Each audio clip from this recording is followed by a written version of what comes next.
The Blast from Our Past Network. Hey everyone, co-host Corey here. I just wanted to take a quick second and say thank you to all of our Patreon supporters. Without you, Podcasting After Dark would not be possible. If you would like to help the show grow, please consider signing up at patreon.com/podcastingafterdark. You can also support the show by purchasing one of our awesome t-shirt designs on our merch store at podcastingafterdark.com, or by picking up a copy of 7 Winters Alone by David Irons on paperback, hardback, or Kindle. Just search for 7 Winters Alone on Amazon or click on the link in the show notes. A free way to help out is to leave us a 5-star review on Apple Podcasts and Spotify. Those reviews are huge for us and really helps get the show in front of new listeners. Again, thank you all so much for the love and support you've given us over these past few years. It really means the world to us.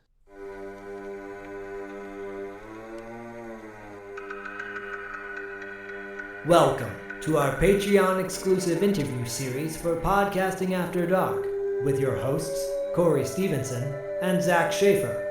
Tonight's interview is with the star of Wes Craven's The People Under the Stairs, actor Sean Whalen.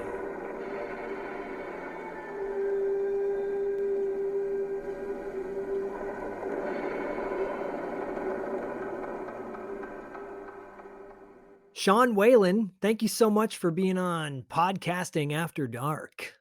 Thank you for having me. I appreciate you taking the time to talk to me. Oh my gosh, I know we're going to talk a little bit about it, but you're very busy right now, which is exciting. It right? is. It is. It's a whole new wave of like a complete different perspective. I have a new agent who, I used to hear, you're very specific, you're not easy to place. And she's like, are you kidding me? You're a chameleon that can do anything. And all of a sudden, just with that attitude and some, I think she doesn't point and click. She gets on the phone and sells and has passion. And I've literally had an audition almost every other day, if not every day. And I'm on hold for 2 shows, and I'm working on 2 shows next week. And that's all within a 2-week period when I started with her. So wow, That's awesome. it's unbelievable. It is unbelievable. That's Christina Price, my fabulous agent at Worldwide Artist Group. I got to give her a shout out. It's shocking. And it's so funny. She's one of these people that's like, we're probably not going to see each other or talk a lot. And I said, why? And she's like, because I'm busy getting you auditions. And I'm it's funny you say that because I used to be a kindergarten teacher for 15 years. Okay. And then when my son was born, my wife's like, what do you want to do that you're not doing? And Right. I had parents who were like, you would be terrific at voiceover, and so I said, I want to do voiceover. And I kind of got involved in that. My first agent didn't feel like she was going to bat for me. Sure. And then suddenly I get this agent where I've sat down, and I meant no disrespect to her at all, but it was like being with my mom. And I mean that in the best Right. way. Right. Some agents are there to just cheerlead you and say how great you are. Yep. And that's enough. Yeah. Yeah. And suddenly she said the same thing. You're not going to hear from me all that much because I'm going to be busy working for you. Okay. And I love that, Yeah. So, hey, hats off to your new agent and being busy, a busy Love her. guy. Hats off to agents that care. Yeah. I mean, but it's easy to think, it's going to be easy. I just think they thought, oh, well, I love him from the 90s. It'll be easy. But, just like anything, and I tell this to my acting students, and this from voice, the hustle literally never ends. It never ends. Yep. It just doesn't. And people, I read Michael Caine's book, and he was like, listen, I'm lucky that Christopher Nolan said, I'll put you in every one of my movies. But besides that, he goes, I still got to, hustle and look through stuff and see if I want to do it. And, he's like, I'm a grandfather. I'm getting older. My grandkids, he's like, it's got to be like a great location. Yeah. Or like a movie I really, really want to do because, I don't want to spend all that time away from my family. And he just said, and I got to say, there's a joy at this age that I don't have to get up every morning and start studying lines at 6:30, pounding lines over and over, starting at 6:30 every morning. But that just means, he was, that hustle works even when he's working on a Christopher Nolan film. He's got to get up at 6:30 and bust his butt to get those lines down, and it just never ends. So No, I think that's something that that's what you maybe need. is an important thing for people to understand and realize, that as an actor, as a performer, you're an artist, Yes. and artists never stop hustling. All artists. Yeah. Never stop creating. I don't know any, one of my best friend's wives is a painter, and man, 80% of what she does is hustling to get the next gig and next opening, next, commission. She busts her butt. That's half the job. Yep. Yeah. Yep. I think even Don LaFontaine was probably hustling. So, Yeah. Exactly. that's who my manager is actually she used to manage Don when he was alive. Wow. Rest in peace. So that's yeah, amazing. so it's kind of a trip. Anyways, it's so funny that when Corey, oftentimes Corey will say to me, what do you think about who do you want to get for the show? And I say, well, no, Corey, who do you want to get for the show? And we had just reviewed, because on our podcast, we break down movies like scene by scene. Yeah. And it's very extensive, deep dive. And we covered People Under the Stairs, and we both wholeheartedly agreed, as much as we love the movie from beginning to end, you steal the show. I mean, you're, So I know it's weird. one of your roles, but sincerely, you just, every scene you're in, I want to see more. It's weird. I'm on the screen for 10 minutes, literally 10 minutes. It doesn't feel that way. Your character Yeah. is so pivotal, and the movie holds up so well in 2021. Well, it was that's what's so funny. When we had like a communication glitch there for a couple of weeks, is my daughter's my assistant now. She's 16. She can't get a fast food restaurant job right now with COVID and everything. It's too hard. It's hard for teens to get those jobs, because adults are going for those jobs right now because of everything that's going on. So I just said, you can be my assistant. She loves it because she gets to like ride my butt all the time. Dad, did you do that? Okay. All right. Well, don't expect this to happen if you're not. But she was looking at, when I said, any podcast that reaches out, I always want to go to their page and see what they're about. And she goes, Dad, you did this show. Because she saw that you guys did People Under the Stairs and that you had done a big thing. So she's like, oh, you already did. I said, it sounds so familiar. It only sounds familiar because you guys got in contact with me a while ago. Oh, okay. So cool. I thought she was like, no, you already did it, because they did a People Under the Stairs thing. And I go, oh yeah, I probably did. And then when you reach out again, I go, what's going on? And then I realized. So I mean, to me, the movie, people come up to me at conventions and say, it's the scariest thing I've ever seen. It's the funniest thing I've ever seen. It's the weirdest thing I've ever seen. And then finally I was like, I need a word that I can use that covers all the bases. And to me, I think the word is, it's very twisted. Very twisted movie. And in the good way and bad way, meaning twisting on the whole horror genre. There's no horror movies that end like a happy ending. Yeah. Like a total Disney happy ending at the very end, which is so rare in horror, to the Three Stooges type wacky, electrocuting comedy. And that actually works. Like it works in the movie, And my slingshot, to the crazy, like, sex abuse of the father to the little girl, to the, cannibalism to, I mean, it's just so wild. It's such an interesting, it's such a weird movie. It's just such a weird movie. And it is funny because I did not know that I was on that screen for so little until someone said, hey, can you do just a full compilation of you? And I said, sure. And I went there and I was like, oh my God, it's only 10 minutes.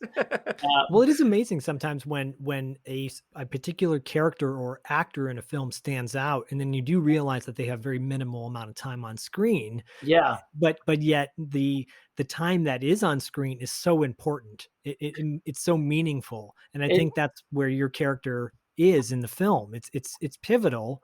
And you're right. It is a wacky movie on many levels, and even and especially so timely right now with just the racial tension, as well. And Wes Craven, both of us are huge fans of his work, and he's very eclectic in what he does, right? And I love that he approaches Corey. I think you said this is like a fairy tale, a twisted fairy like tale. an urban fairy tale type Well, of thing. I mean, he was definitely ahead of his time. I don't know if you guys are Bowie fans at all, but I always sure. say that those three films, Shocker, Serpent and the Rainbow, and People Under the Stairs, was Bowie in Germany. When he did Low and Logic Nice. and Heroes, those were Yeah. those when he went to Germany to do the experimental stuff. That's like what Wes Craven did for those three films. Same thing. Shocker, Serpent and the Rainbow, and People Under the Stairs were like the weird thing. But it is weird because I had when Facebook came out, you're like, oh, high school friends, college friends, things like that. And then all of a sudden just was like all these friend requests. And it was my friend in New York, who's a jazz drummer, says, dude, they're your fans. And I go, no, they're not. I don't have fans. And he goes, dude, and I went, accept. I remember just going, and I just did them all. And then it was like that. They're like, Roach, we want you to come to this convention. Or do you, this and that. And it was crazy to think how much of an impact that role. And I guess just because he's so unique. And I had an interview where someone said, if there was one character that you would ever want to emulate in all the characters he plays, who would it be? And I just sat and I was like, oh my God, this is a great question, but not when I'm off the cuff. But I thought, well, yeah, Roach, because he's a hero that doesn't know he's being a hero. He sticks around to be there for Alice because obviously he's smart enough to leave. He could easily leave because he's so crafty. He could, all the stuff he did in the house. He sticks around to protect Alice and to bug the crap out of people and just harass the shit out of them, which I love. Excuse me, I don't know if I'm allowed to curse. No, you that's can. Fine. That's fine. Yeah. But I thought, and he does it all with a sense of fun, And then when he realizes he's dying, his first thing is to make sure Fool knows how to save her, not anything else. You know what I mean? So I think that's why people like it so much, because he's joyful till the very end in a naive, kind of hopeful way, but I don't think he didn't even realize he's doing the right thing. He's just being a good person. And that's kind of like what doing the right thing is you don't know that you're doing it. You just do it at your core. But me and my buddies, I know Zach mentioned it to you in email. I'm from Alney, Sherwood, that's what I heard. Yeah. Class of 96. So I think about 12 years behind you or something like yes. that. But we all, when we saw, we were in middle school, but when it came out, we knew that you were from Alney and everything. And so for me and my friend group in high school and stuff, like it was a big deal. It's like, oh, Roach, from People Under the Stairs.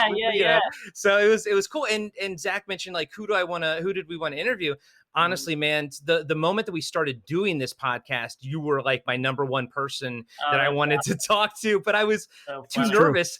We've been doing it for like a year and a half, and I'm like, I'm still not ready. I still would rather wait a little bit longer. It's kind of funny because people say, oh, you're so down to earth, and I think I have no idea what that means. Here's the deal. I have a job just like you do. It's not steady. I have to hustle to get more every time. But the only difference is I'm in your living room. I'm on your first date. I'm at the drive-in with you, and you're not with me. So and what I do is I do a job, and then I have to look for the next one. That's what we do. So when people come and go, oh, that thing you did a long time ago, oh, that was a job I did a long time ago. And it only took me a while to go to conventions to realize if I did a play, I'd go in the lobby. And in the lobby, people would come and talk to me and say, that was a great performance. And I go, but the world has become my lobby because these shows are on all the time. And that's what it is. So I don't feel, I feel like I work at my job just like everybody else works at their job. That's the only difference is I'm on your phone, TV, movie screen. Yeah. But I don't know when you're seeing it. I don't have any control over that. I just did that job and then kept moving on, And so I finally kind of came at peace with it when I realized that I don't have an ego about it because I'm just hustling like anyone else is hustling. You know what I mean? I just don't, it was fun. I like doing it. and the ups and downs and the hassles of doing it are worth it. To many, they're not. But to me, I don't even say, "Oh, I'm an actor." I now say I work in the entertainment business. Yeah. You know? Yeah. I do so many different things. I write. I do TikToks. I do sell merch. I do a ton of different things. I do voiceover stuff. I do. And you're teaching too, right? You're Over teaching, at too. Yeah. are you teaching in North Hollywood at the James Franco School? No, that shut down. Oh. That shut down like 2 years ago. It was after. Supposedly, it was he was going wild there for. He was doing soaps and teaching in New York and USC. Yeah. And I think a good friend, from what I heard, sat him down and said, "You're doing way too much," And I think it was a life check after his younger brother got married, and he's like, "I'm doing all this stuff. I can't even juggle them all well." And then, I have, and I'm not settled down like my brother, or his good buddy Seth Rogen, or what I mean. And I think it was kind of like, let me reevaluate. And so he just pared back a little bit. Okay. Okay. And so that shut down. So I used to teach at Playhouse West, but now what I really enjoy doing is individual coaching. Oh, cool. Which I do. So I have like 5 students that I do every week, and just trying to be their mentor, teacher, to kind of help guide them. I think I like doing classes. I do like doing classes, and I've always had fun doing them. And I'm considering doing many right now. But my mentor, who is Maria Menounos' husband, Kevin Undergaro, who found me and had me do a podcast acting class weekly with Sean Whalen that had to stop because of COVID, but we did it for a couple years. But he was the one last year who said, "Listen, you're putting all your time into these students," and he goes, "You're allowed to take some time for your career too." Of course, and yeah. The first time in a long time, I have the opportunity that I have to, because of my new agent. I'm spending so much time on that. So right when I was thinking about doing other classes and stuff, I gotta be ready, because every morning or every night I'm getting an audition that I got to work on the next day. So. And you don't want to stretch yourself too thin. No, obviously. And no. and again, I know we said it in the beginning, but the fact that you are busy is fantastic, especially in this time when not everybody is, or if they are, it's busy sitting around doing nothing. Yeah. Yeah. Well, you never know when you have the ebbs and flows of your career. Totally. And why they come and how long it will last. So, now that one is here, I'm going to jump all over it, while I can. Well, it's kind of crazy to think that, 30 years ago is when People Under the Stairs came out. It's kind of just happenstance that we're doing it right now. And then Corey's like, "Well, this is the 30th anniversary." I'm like, "Oh, well, yeah." Yeah. Yeah. Well, but Jordan Peele announcement too, right? Oh yeah, that's right. Is that what is that what they're gonna be making, or is it? Yeah, so as far as I know right now, they don't know what role he's playing. Either he's producing, directing. Okay. I have no idea. I have no idea, but I know he's interested. But it was funny what you were saying about the racial tension and stuff. Some guy put in my comments like, "Oh, is it going to be like all the black people are the heroes and the white people are the bad guys?" And I go, "Yeah, like the first one." Yeah. like the original. I go, did you watch the movie? See?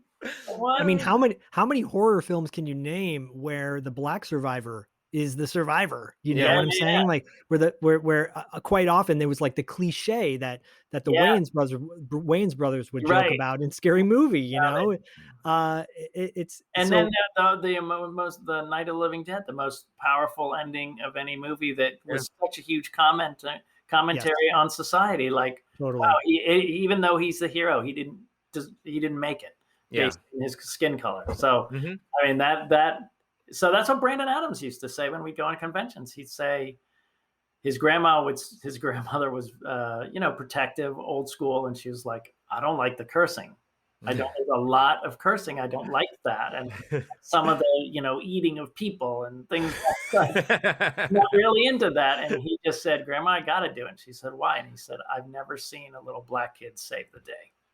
Totally. Like, and we still don't see it that often, No. which is why Zach and I talk about it in the review of the movie. It's like that movie is not only does it hold up so fantastically well, but it is so incredibly unique. There's like no other movie that's like, and is it a horror movie? And you're like, well, sort of. Is it a comedy? yeah, Sort of. Is it yeah, action? Yeah, sort of. It's yeah, it's everything, you know? yeah. And the weird thing is, he just cared about our acting to make it as real as possible. That's I mean, awesome. I was in acting class when I got the job it was Sandy Meisner, who's a famous acting teacher, said, living truthfully under an imaginary circumstance. And so with this crazy imaginary circumstance, Wes wanted us to be as real as possible and as emotional as possible, and grounded and connected and to all the stuff. And, I worked pretty hard with my coach on it. I thought, I just crawl around and cackle. And my coach was like, no, dude, this guy's got a lot going on that you need to tap into. And then once I like clicked into him, I never had to think about it again. Every time I played it, I knew exactly what it was. It was just, he's a big kid. He's obviously slowed down in his maturity, right? He was probably anywhere from 15 to 17. I say I was playing a 15-year-old. My daughter's like, no way, you don't look 15. He's like, you were 17. It's crazy because all Roach does in that movie is literally try to save everybody. Like everyone who comes in the house, he's frantically running around trying to save people. And they don't know that Roach is trying to save them because his tongue, he can't talk and everything. But you had to emote so much without actually being able to talk, or talk, clearly, Yeah. Well, I mean, that's always the mislead, right? Is when they have the mislead for till I'm a good guy or whatever. The laughing is seen as that scary laughing, and not the I'm going to get you out of here. Watch this. I'm going to save you. Watch this. Or I'm going to drive that guy crazy. He's going to shoot his gun all over this house. But when you rewatch the movie and you go back and see how Roach was acting at the beginning when you thought he was bad, you're like, oh, now that I know, it's not like a trick or anything. Like you can tell, like, oh, I the viewer misinterpreted what Roach was doing, and that's what I think is really awesome about it. Because under multiple viewings, it's a type of movie where it actually gets better with each additional viewing, and there's also no real like holes in in the plot or anything like that kind of stuff. No, that is really true. When you watch a movie over and over, you go, well, how did but it doesn't really have those moments. It actually holds up pretty well in that way. It actually does. It seemed like you guys had a lot of fun on set, like in the sense that Everett McGill chewing up every scene and...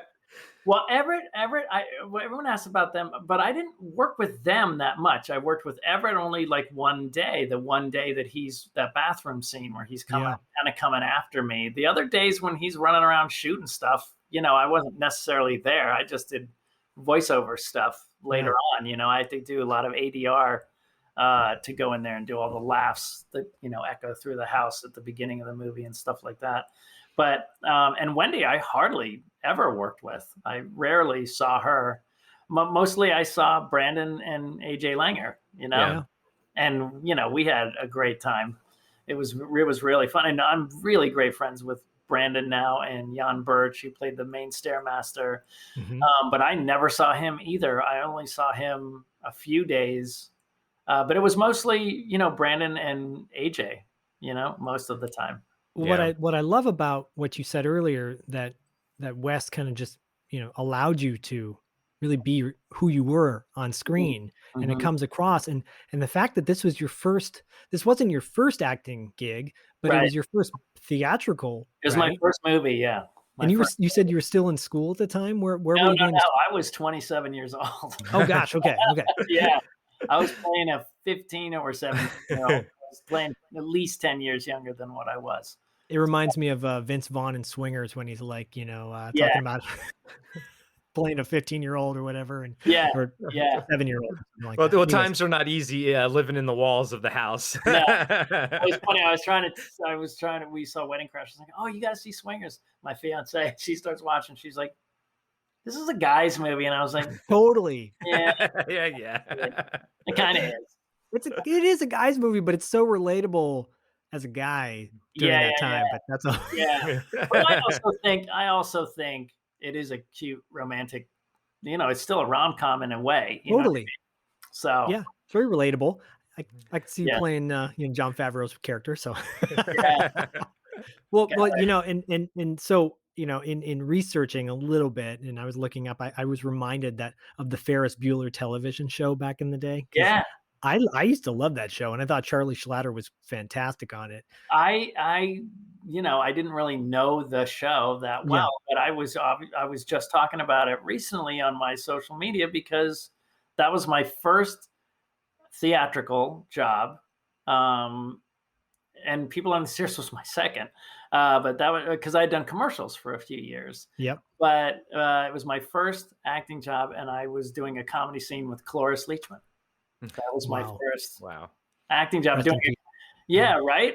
But I was like, I was such a huge Young Frankenstein fan, Mhm. you know. Yeah. So it was so crazy and amazing to be working with her right off the bat. And then, well, it's funny because other people say like, "How did you get into horror?" And I go, "It's the audition that came in that day. Yeah. Yeah. I didn't." I mean, I did a comedy with Cloris Leachman 2 weeks before that, and then the next audition was for People Under the Stairs. So Yeah, Fangoria didn't have a open casting call in the back of their magazine just for horror roles or something. yeah, it's just like no one gets into these things. I mean, of course, unless that's like your track, like a Jim Carrey or something. That's Yeah. comedy, but or you're one of these people who starts out in just independent horror movies, like Tiffany Shepis, who was in Trauma stuff. Oh yeah, yeah. But I didn't really look out for it. It just came, and I never really thought about it again until then I did Idle Hands and a couple other Great things. movie. But I didn't really think about that I was a horror person until, like I said, Facebook came out and I started to go on all the horror conventions. Well, there is a love, a fandom, a cultdom in horror and sci-fi. Clearly, that's why we're doing the show we do, because there's such a love for these films. And I think because they get you on such a visceral level, right? And whereas dramas and action movies may do that as well, but I don't think they reach that deep into an audience's soul like these films do. Well, and I mean, here we are sitting there talking about these social issues, but they were always ahead of the curve. Oh yeah. Invasion of the Body Snatchers was about the communists, and Mhm. they're always doing these societal or McCarthyism. You know what I mean? Like they were always ahead, and like Night of the Living Dead was doing racial stuff way early. I mean, it's always a comment on what's going on in society in the greedy 90s. Like, I Know What You Did Last Summer. These entitled kids that get caught up in stuff. There's always a message in there that people really like. And then it's just such a craft, I think. I mean, it's weird because people say, "Hey, do you want to do a pop culture convention?" I said, "Well, the only pop culture thing I have is like, the comedy, a few comedies, and like Never Been Kissed, that thing you do, and Twister and things like that." And I went to a few of those and I was like, this is interesting. I go, these Comic-Cons or whatever, they like to party a lot. And he goes, but the horror fans like to talk to you and buy stuff. So if I'm going to be away from my family and it's for a job to make money, I'd rather go to a horror convention because, they really want to talk to you about, these movies and how much they mean to you and things like that. It's really cool. I think it's because we watch them over and over again. I think a lot of the horror movies, because we love them and then we watch them multiple times. Now, that being said, I also watch Twister multiple times. It's a fun movie, It's great. It's great.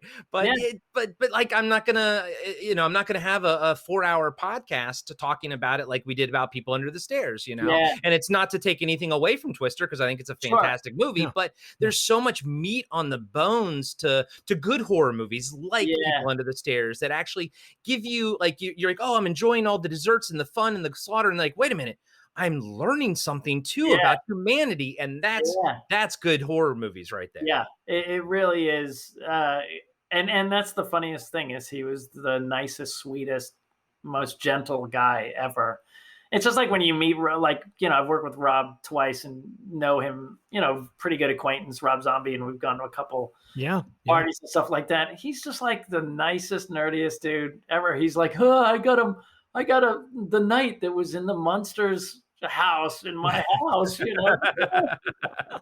I mean, he's a fan too. Yeah. He's just a nerdy fan too, and they're just gentle and nice and just want you to be real and authentic. I mean, it was just so weird that with Wes, saying, all right, so because I was in the basement scene with Everett when he's like, okay, so they'll hand you the flesh and then just rip it out and just, really eat it with the blood. Okay, I'll go shoot it now. You're like, it was great. What I love about, I think another thing about horror and sci-fi too, it often gets so misunderstood or just kind of thrown away because of maybe the budgetary constraints or maybe some of the acting. And so it gets knocked down a few pegs, whereas like a big budget movie, they go, oh, that's a blockbuster. It's amazing. It's, but the horror film, there's so much that's going on behind the scenes to make this thing happen.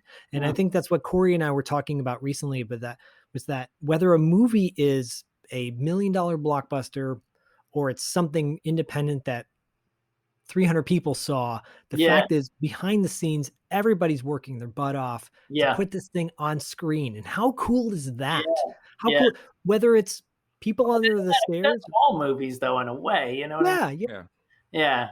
But I do feel like, I mean, listen, my personal movie that I can't wait. I was supposed to shoot it in October to get it rolling. I can't wait to do it. It was, it's very meaningful to me. I wrote it. I'm just going to star in it.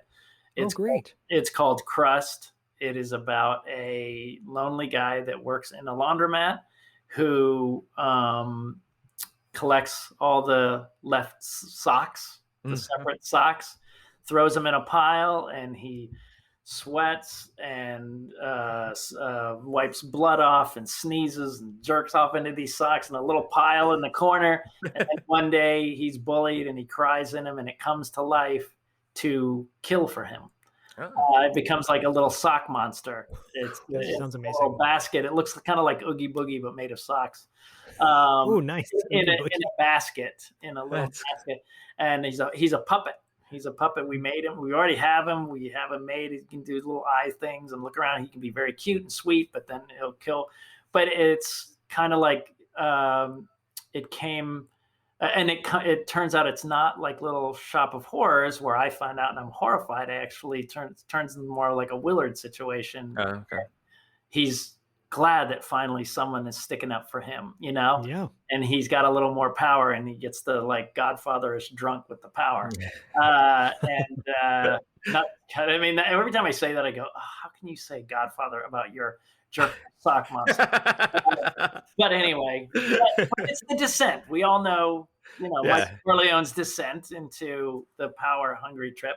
But that came because I remember after my divorce, I had like a severe anxiety and depression, and because everything was just changing so much, and I was in this apartment, and we were living apart. We were married for 20 some years, and it was just such a shock.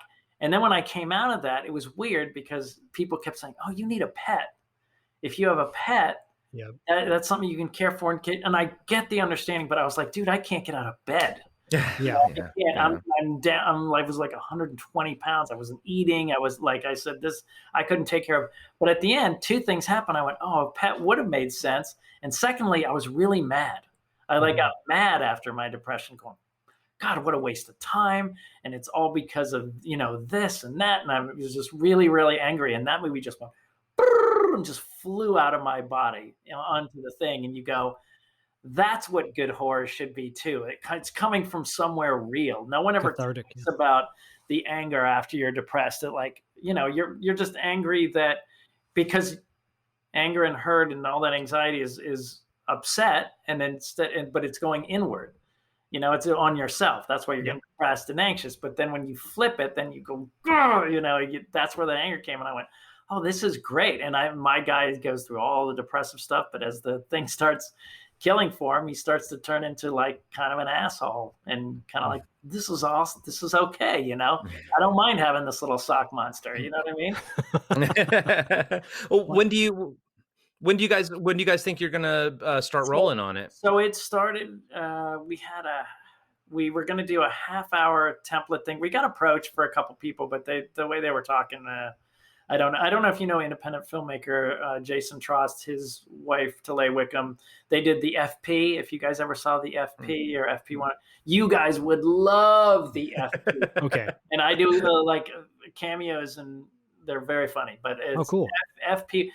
Basically, it's a dystopian society where rival gangs like Mad Max type rival gangs fight for the control of the alcohol in the mountains, and they fight each other by playing Dance Dance Revolution. And I think I just saw a video for that. Someone just sent me that. Okay. Yeah, and it's basically modeled, and he plays it straight. It's modeled after the early 90s Mortal Kombat.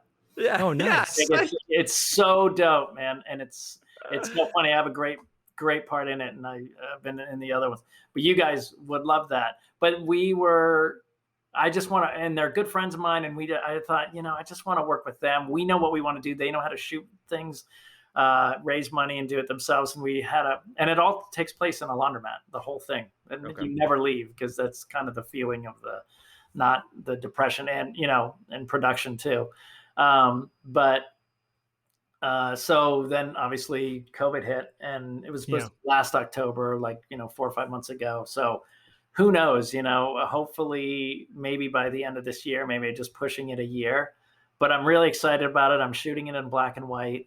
Cool. Nice. And it should be a very cool film. I'm very proud of it. I sent it to the, Soska sisters. You know them, right? Yeah. Mm-hmm. Yeah. And they wrote me back, and they were like, this is a very special film. Like, we've never seen anything like this. Like, so, specific and fun. And through tragedy and through hard times come amazing work, amazing art, right?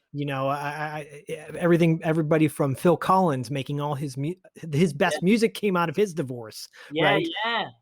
And I think, Corey and I can relate to that as well, because we've gone through some major relationships, ups and downs in our life. Sure. And it's so relatable.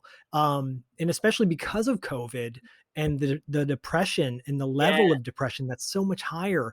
And if we get through that, hopefully, thankfully, and what'll come out of this, hopefully, I'm more of an optimist, I guess, that this art will be beautiful and memorable. And the fact that it's in black and white, I think will make it even more sinister. I love that.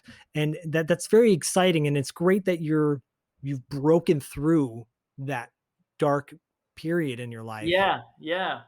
And have here to talk about it. Yes, exactly. Well, it was just a weird idea that I threw around. Like, these people are like, we don't know how to do a movie. And I go, just make something cheap, like something simple, like I don't know, a guy in a laundromat who has socks and turns into a sock. And I threw it out like a sentence. And then I went and did Ugly Sweater Party. A shout out to, I don't know if you guys ever saw Ugly Sweater Party. It's a very John Waters-ish, campy. Felissa Rose is on it. It's in it. It's really super campy. Aaron Menta is a really great writer-director. And I went and did that, and I saw how they were having so much fun, and they were keeping it low budget, but it was really fun and looked cool and really true to the vision, what he wanted. And I thought, oh my God, I've got to do that movie that I talked about, the sock monster. And he totally inspired me. And I went home, and like I said, I think because of the emotion, I just went, blah, blah, blah, blah, blah, just like it flew out of me. And I had a friend co-write it with me, and I only reason picked him. He's not even a writer full time. He's always been a creative friend of mine though. But he's one of these guys who looks at movies and goes, that's bullshit. That would never happen. So I had him to do that, just like you were saying, make it airtight, poke, make sure there's no holes poked in it, I just want to make sure that world is tight. The world that can have a killer Yeah. black monster. And now there's so many like streaming services to Yeah. that, you get like Shutter and all this kind of stuff where you can Yeah, actually I'm get not it out really, there. I'm not worried to. I mean, I just want to get it made, and I also like during COVID, what I did was get on TikTok and have a blast doing that. I've got almost 200,000 followers, and Wow. when the time comes, I won't even do a GoFundMe. I'll just do a little fundraiser through TikTok and do that. That's kind of what I did throughout COVID. Instead of going to conventions, I would just have these live things on TikTok and sign autographs live so people could watch me sign it live and hold up a picture. And That's cool. yeah, people loved it. It was great. I did better than I would have, I did better 2 hours in my home than I would have a weekend at a convention. So it was, and you get to see these people. I mean, they get to see me hold it up and say their name and talk to them and stuff like that. So it was actually very cool. And then they would make TikToks out of those videos. Sean Whalen signed my thing. So it was really great. I got to make a lot of new friends and stuff. So that was really fun. Well, what a That's world we're living in now where we can do stuff like that versus Yeah. having to go. It's the new convention. And I think, I know conventions are starting to be discussed, slowly, right.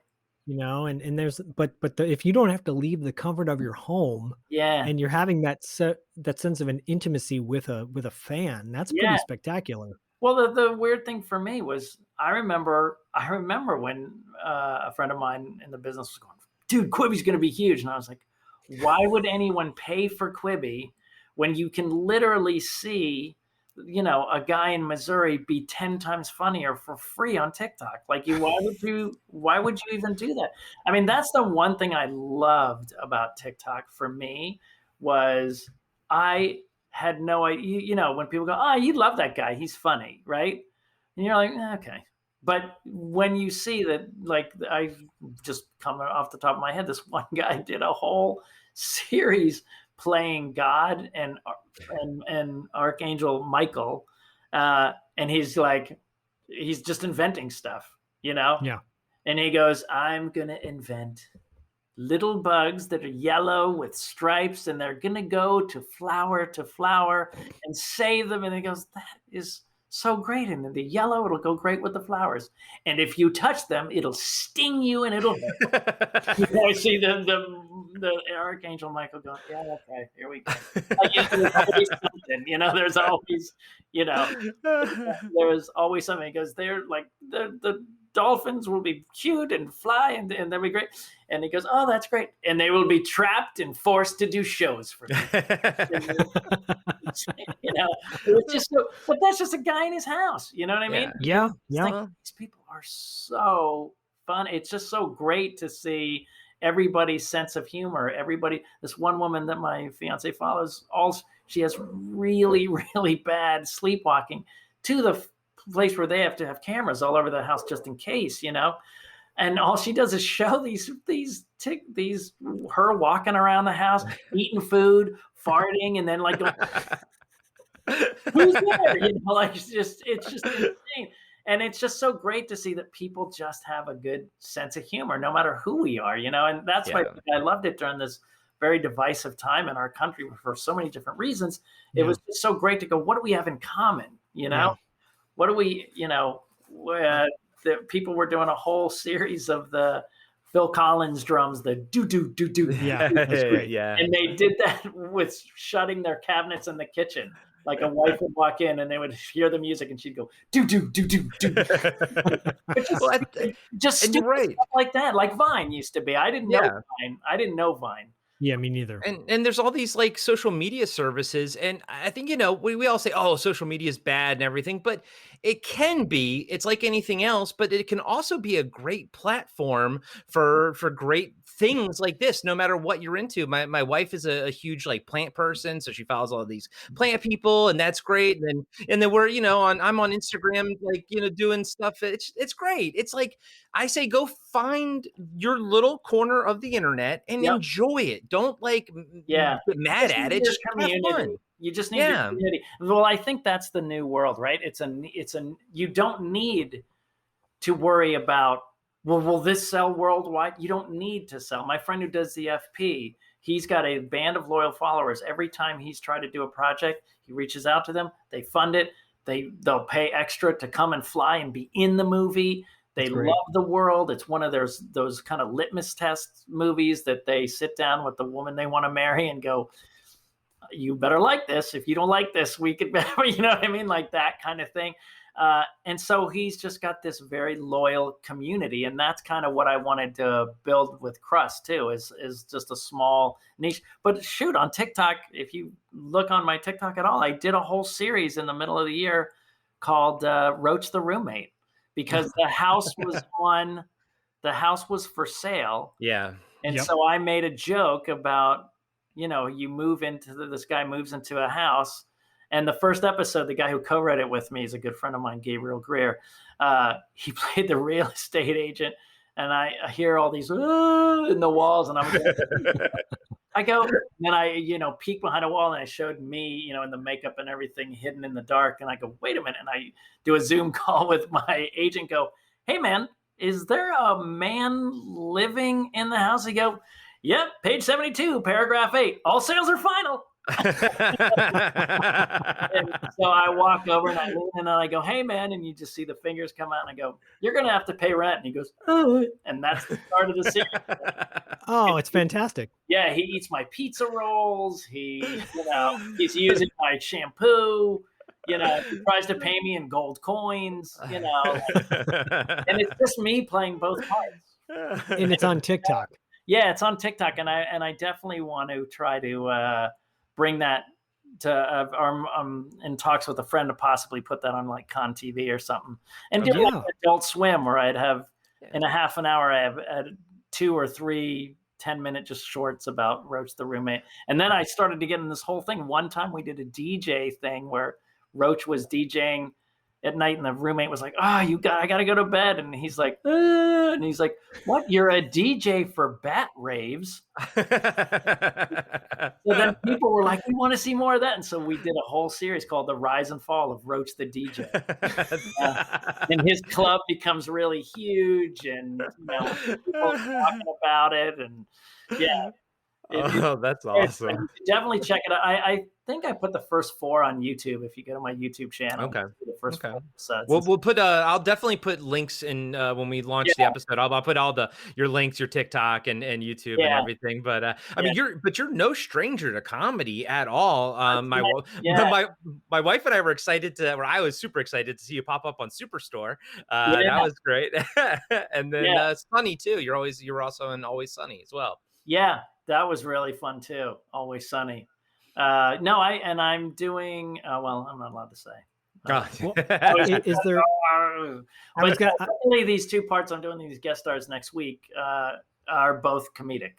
Nice. Cool. One of them I didn't even know how comedic it had, like a button to it that I didn't even realize, like a physical gag, and I was like, oh my god, this is amazing. I didn't even realize it till I had my costume fitting yesterday. So that's going to be awesome. And nice. Yeah, both are different but comedic, and it's really fun to do that. Listen, I would love to do Roach the Roommate on like Con TV and stuff. Go shoot for a week and have it done for a season. But I was thinking you could incorporate Roach, and then of course your famous Got Milk commercial, and Roach could pick up the phone and not be able to say Aaron Burr. Well, in real life, since those were the 2 things that people knew me from the most, I had done a lot of commercials in between. People Under the Stairs, and a lot of commercials in between, because the milk commercial was in '93. Most people, there were people who, when they saw me as Roach, and then in '93 saw me in the milk commercial, they go, oh, that's that quirky looking guy who can't talk. Oh no. They thought I really couldn't talk, and that's how I got my gigs. And I was like, oh, that's not going to be a very long career, I don't think. But yeah, that people actually thought that I couldn't. I can see why. I mean, pre-internet, pre-IMDb and all that. I can see why people went there. But I mean, that commercial got a big resurgence with the Hamilton. Obviously, with Hamilton. Yeah, because everyone's like, "Oh, the only thing I know about what Aaron Burr is from this commercial," and I was one of those people too. Yeah, I remember that commercial. the one who said that the most was Leslie Odom Jr. He would say it on the Today Really? Show. He would say it on, he goes, I don't know anything. He goes, on the Today Show, they literally have him walking and talking with somebody. And he says, listen, I didn't know much more about it except that commercial from the 90s. And they show the commercial. Nice. And then he did, and I don't know if you know this, for advertising for the show, he did a shot-for-shot remake as Alexander Hamilton, as Aaron Burr. But they did an exact shot-for-shot remake of that. And then, so my manager and I were like, this is crazy. We got to at least meet. He's talked about me so many times. Yeah. And I'm a huge fan of his. I was like, we got to do this. So he called up, he talked to them in New York, and he's like, listen, and Leslie's been talking about this commercial, and Sean's a thing. It would be such great publicity for the, be great publicity for the show to have, him meet Sean Whalen, Leslie Odom Jr. meet Sean Whalen. It'd be so fun. And they're like, we don't need publicity. We're literally sold out for like a decade. Yeah. You're kind of like, oh yeah, okay. I'm a big fan. Come on, gotta be worth something, right? Maybe better for me. Sure. Yeah. Well, I wanted to go back to what you said in the beginning of the episode, though, or the interview, where it's just a job, Yeah. And I think there's this misconception that people have. Well, it's not always the case with every actor and performer and person in the industry. Much as the same can be said for other professions too. There's sometimes there's a level of arrogance, a level of which is there, but it is refreshing and I think optimistic to know that most performers feel the way you do. Like, look, we're all in this together, and you get to be in our room and your character has probably seen things that it doesn't want to see in certain people's homes at times. But that doesn't mean you saw it, or does it? And I love that your longevity, your hustle is so committed to what you do, and you're doing what you love clearly, for over 30 years. That's and awesome. You're having fun at it. And you've gotten through those dark times. You've gotten through those moments in your life where you're like, I'm never coming back from this. But you did, right? Yeah. Well, here you are you have to stick it out. Yeah. Well, I always go to that speech in Castaway, I love that movie. When Tom Hanks is like sitting in that guy's thing and he goes, I just, I tried to kill myself. I couldn't even kill myself right. I couldn't do anything. And then I just realized I just have to stay alive long enough to see what the tide brings in. So you kind of just have to stay. I had to stay in the game to, and it was all out of an email I sent to my old agent going, hey, let's be proactive. Let's not just say, oh, that's the way it is. Let's think of things to do. And let's do something different because all my friends were working. And I thought, this is kind of weird. Like, am I not doing well on auditions? And they called me back and listen, the email had a tone that I didn't realize, but they call me back and go, I maybe you need a new pair of eyes on you. Maybe we should part ways. And at first I was like, oh my God, that's not what I meant. This is crazy. And then I kind of thought, well, it's not like it is working great. So maybe it couldn't get, much worse than it was. We were kind of at a standstill. And if I didn't send that email to try to be I got my intention, but certainly not the way I thought I was going to get it. And that's the power of intention going, I want to make things better. Yeah. And it went all different ways and I ended up landing on Christina's lap and now it's completely different. So, yeah, I think that's an important lesson to learn that some people need to really hear because it doesn't always go the way you expected, but it's going the way it's supposed to go. Right. Right. My acting teacher used to say, look, and careers go like this. But as long as they're slowly, kind of going up, that's okay. Yeah. So it's what came out of my lack of booking was this podcast and these podcasts. Because I run another one as well, and it's so much fun and it's so stimulating artistically and creatively. Where whatever you're doing, if it's sparking that desire, it's sparking that thing inside you that makes you go, and smile inside. Yeah, that's what matters, right? Yeah. I mean, listen, I think I found out late in life that I've got ADD or whatever. And that totally helps with this kind of life because you're always ready for the next thing. Yeah. I'm like, okay, I'm done. I'm done with this. I got it. I'm ready for the next thing. And way back in the day when I had a really bad experience on a TV show, I almost quit the business, and I actually went to a therapist, and they were like, "So tell me why you want to do." I was like, "Oh, I like acting." No, tell me something that has nothing to do with acting. And I said, "I don't like doing the same thing every day, and I love meeting new people." And they go, "That's why you stay." Hmm. Not just because you know that other part. You already know the creativity and the acting and that stuff. But that's why you stay, because that's the reason you keep going. Because you don't. I would die in it. When my fiance talks about her job, I'm like, oh, in a million years, I could not go to the same building, same cubicle over and over and over again. It would drive me crazy. So Yeah. it works for my life. That's the thing about it, is when you decide you love art or the artistic life, you have to say, not only do I like the art of it, but I have to like the lifestyle that goes with it, Yeah. or you're never going to make it. And And especially being like a creative, type person in a capitalistic society. I'm not being negative, but Absolutely. it's not the easiest for us to survive. And I do it because my wife is very, very supportive of it and knows what we're doing and what we're trying to do and everything. But at the end of the day, even if you love it, you're not going to love it the same every day. Some days it'll go down, and some days Yeah. it'll go up, but you just stick with it and you keep on keeping on, and I think it all works out, or the way it should. Yeah.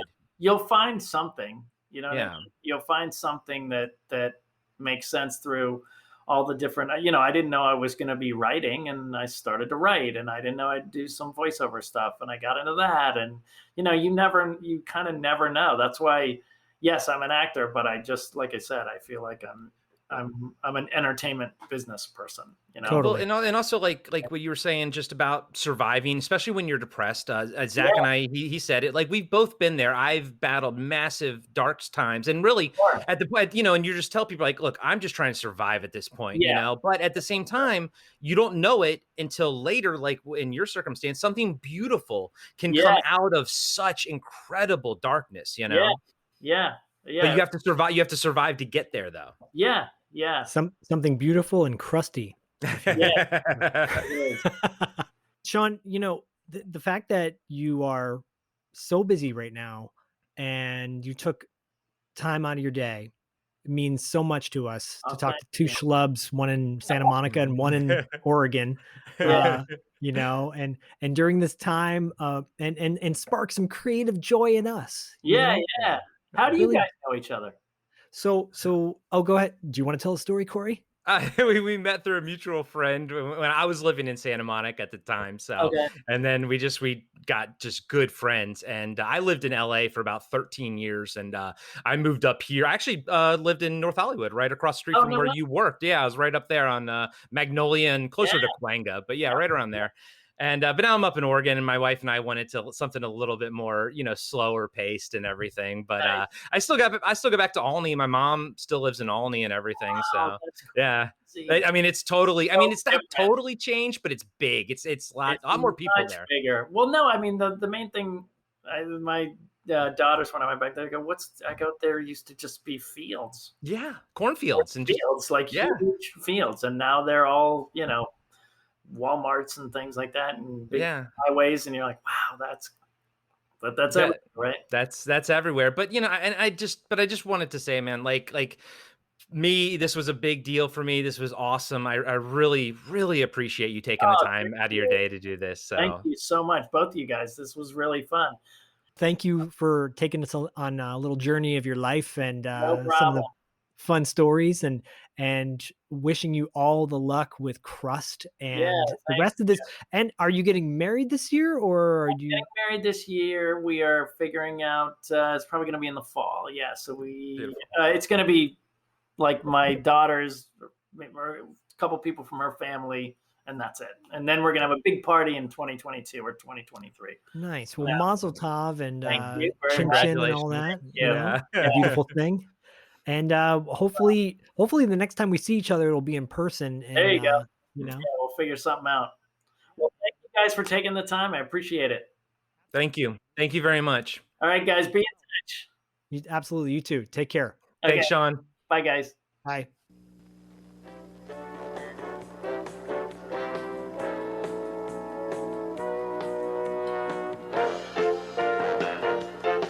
Thank you for listening to Podcasting After Dark's exclusive interview series with Sean Whalen. And, as always, thank you for your support.